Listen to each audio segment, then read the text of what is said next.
Xaricdə illərlə təhsil alırsan, maddi və mənəvi çətinliklərə dözürsən, amma ölkəyə qaydanda diplomun tanınmır. Belələri bir çoxunu narahat edir.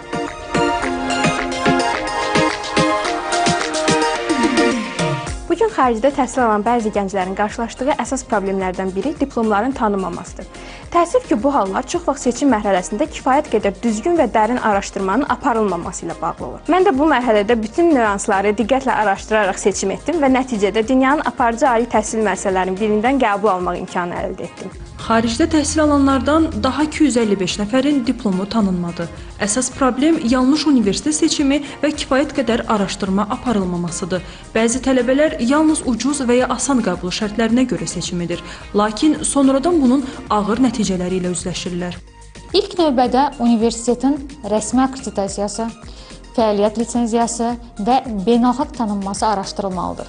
Bununla yanaşı, universitetin dünya reytinqlərində yeri, müəllim heyəti, tədris proqramının keyfiyyəti və məzunların uğurları da önəmli göstəricilərdir. Diplom tanınmadıqda məzunlar Azərbaycanda dövlət və özəl sektorda iş tapmaqda çətinlik yaşayırlar. Onlar ixtisasları üzrə fəaliyyət göstərə bilmir, magistratura və doktorantura pillələrinə qəbul zamanı problemlərlə üzləşirlər. Bundan əlavə, tələbənin xaricdə təhsilə sərf etdiyi vaxt və maddi vəsait də boşa gedir. Tələbələr universitet barədə geniş araşdırma etməli, həmin ali təhsil müəssisənin rəsmi saytına baxmalı, akreditasiya sənədlərini yoxlamalı və məzun rəylərini öyrənməlidirlər. Həmçinin sosial şəbəkələrdə və forumlarda digər tələbələrin təcrübələri ilə də mütləq şəkildə tanış olmaq faydalıdır.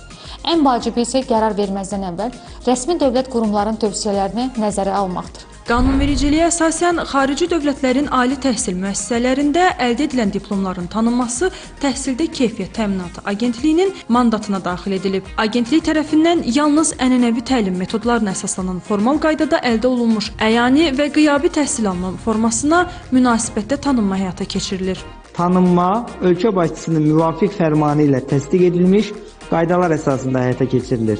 Qaydalarda qeyd olunan bir sıra tələblər mövcuddur. İstərdik ki, vətəndaşlarımızı bir daha bu tələblərlə tanış edək. Təhsil alınan ali təhsil müəssisəsinin lisenziyasının olması və yerli səlahiyyətli keyfiyyət təminatı qurumu tərəfindən akreditasiyadan keçməsi vacibdir. Vətəndaşlarımız eniknarik.net keçidindən istifadə etməklə müvafiq məlumatı əldə edə bilərlər. Lakin təəssüf ki, bəzi media resurslarında xarici təhsil şirkətlərinin elanlarında vətəndaşlar onlayn şəkildə müxtəlif xarici ölkələrin universitetlərində təhsil almağa təşviq olunur. Hətta diplomların tanınacağı ilə bağlı vədlər verilir. Nəticə isə göz önündədir. Hər il yüzlərlə tələbənin diplomu yararsız sayılır. Düzgün seçim və vaxtında aparılan araşdırma bu kimi problemlərin qarşısını ala bilər.